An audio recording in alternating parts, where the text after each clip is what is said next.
SMV Nashville. Demetria Kaladimos and Dan Miller with the news. Rudy Kalis sports. And Bill Hall's weather. Next on Impact 4, a night owl in tennis shoes. 54 years old. Some people think this man is crazy. You might think so too. But this running man could care less. I'm Andy Pearson. You'll meet one of Nashville's fixtures in the middle of the night. Coming up next in Impact 4.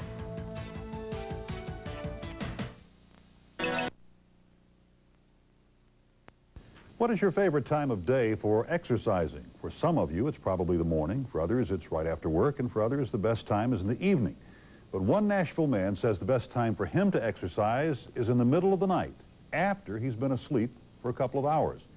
Andy Pearson is here with Impact 4 and Nashville at Night. Where'd you find this guy? Well, it was one of those strange things. Gary Knox and I were out about 6 weeks ago with photojournalist Gary Knox. It was snowing outside. It was about 38 degrees.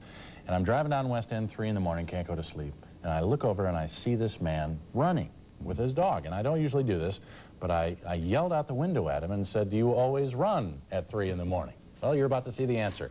I found this 54-year-old man who's been a fixture of the night in Nashville since the 1970s.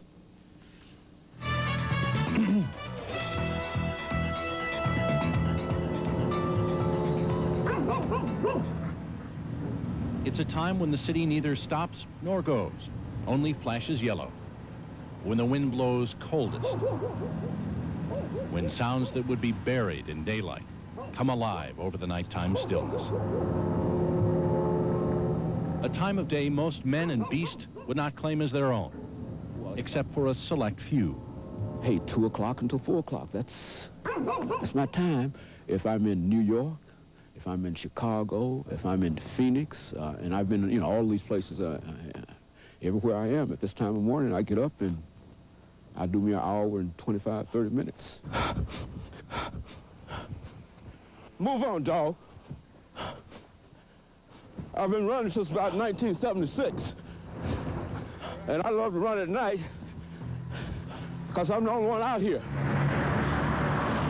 I know nobody by name, but I know every truck and all the homeless folks and folks I yell at and wave at and folks who are watching out for me, police, the garbage folks, the news people, everybody. He's a fixture to people who work the night shift, as reliable as time itself. No, they see me, but they really don't know who I am. Every now and then, I'll talk to one person or something, but 90% of them don't know who I am, have no idea. They only know they see me out here almost every morning, about the same time. He's the running man. His name is James Haney, Dr. James Haney, a professor of history at Tennessee State University. His weekly routine has been the same for 20 years. Move on, dog. I'm 54 years old. Feel like I'm 19. That's enough for me. I go to bed at 10, get up at 2, go back at 4, 15, and back up at 6. You heard right. At about 2 in the morning, when most of us are snuggled up tight, James Haney and his dog Sandy get up from a sound sleep and run their route of 9.78 miles. He does it because he was once told this would be impossible. Back in 1975, my grandfather accidentally shot me in the leg with a .38 caliber pistol. Excuse me. And I was told that I would never be able to walk again unless I started to use the leg. And of course, as soon as I got out of the hospital, I started running around the yard here. And after a week of that in the yard, went down to the local high school. And after about 6 years of that, I decided to go downtown. You won't see him wearing headphones or taking his pulse. His shoes don't pump up. James Haney just runs. Down West End, past Vanderbilt. Morning. How you doing? Up and down the deserted streets of downtown Nashville. To the banks of the Cumberland River. Down to First. It's 9 7/8 of a mile down to the foot, all the way greeting and waving to people he's seen for nearly a third of his life. Man. How you doing this morning? Good, you? All right. James Haney does this 5 days a week. Same time, same route, same distance. I can't see any disadvantages in this at all. And this is what I do, and I love it. I'm not doing this with people.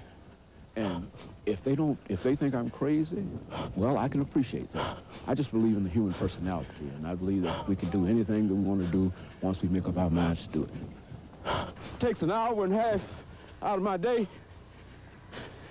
and I think it's worth it. Plus, it requires discipline, and I think I got that. And that makes me feel good about myself, gives me greater self-esteem, and I can get out and meet the world better. As he makes that last block toward home, there's no one there. No welcoming committee at the finish line. No one to notice. Before he goes back to his wife and children in his warm bed, there's always a prayer of thanks that he's been able to put one foot in front of the other for another night. Oh, thank you, Lord. Okay. Thanks that he can still devote 2 hours out of each 24, even though it is in the middle of the night, to his body and his well-being. Thanks that there is life, and that life is good. Very few people that I grew up with are alive today, you see, and many of them have died of heart attacks and strokes and violence and whatnot, but Dr. Haney keeps pushing on. And I tell folks that I'm going to be around here a long, long time. I'm going to be around here at least 100 plus. You know, I mean, that's what I'm looking for, you know. In fact, Dr. Haney says he plans to live to be 120. Very Willard Scott. Now, does the doctor ever have problems out there? Anybody ever attack him or try to rob him or anything? Never. In 20 years. Really? Never had a problem. In all those cities, too. But he says the biggest threat is the cars, you know, coming out from the clubs late at night, so he doesn't run on Saturday. Yeah, very impressive. I'm amazed. He goes to bed, wakes up, and does this. Yeah, and he's refreshed. That's amazing. Goes back to bed. Demetria. Ahead on the scene at 6, they don't call him Mr. Fix-It for